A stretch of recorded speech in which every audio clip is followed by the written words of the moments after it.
Министерот Димковски и експертите сугерираат итни промени на земјоделските култури и навики на истокот, ова како нужност е наметнато од се помалото производство и големи последици од климатските промени. Најмногу на удар се житните култури, односно јачменот и пченицата, чија жетва поради сушата и годинава е неизвестна. Во годините што следуваат, состојбата ќе биде уште полоша, па ако нешто итно не се смени, овчеполието ќе остане пусто.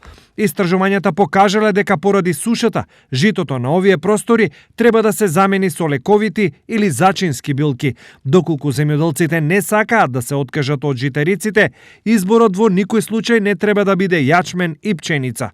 Во светот постојат култури кои што ја вршат, ги заменуваат овие две култури, пченицата и јачменот, тоа е тритикалето, кое што во услови на Израел постигнува солидни приноси, тоа над 5 тони на хектар. А да напоменеме само дека Израел има нешто пониска количина на врнежи во однос на нашата држава. На државно ниво веќе се прават темелни анализи каде тоа во периодот што следи земјоделието од регионот треба да се движи. Во моментот се работи таа 7-годишна стратегија, домашна стратегија, која што ќе биде прилагодена и према земјоделската европска политика, односно КАП програмата.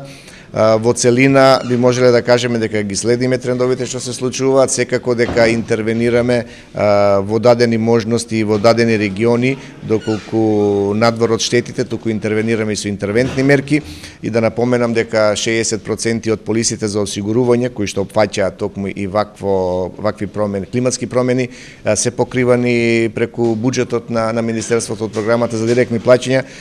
Сите досегашни истражувања одат во насока на тоа дека сушата најсилно ќе се почувствува во овчеполието. Промените веќе се случуваат, па овдешните земјоделци веројатно и први ќе мораат да се прилагодат. На удар се и лозјата и овошките, но со поставување на заштитни мрежи, нивното присуство во источниот дел на државата засега може да се спаси.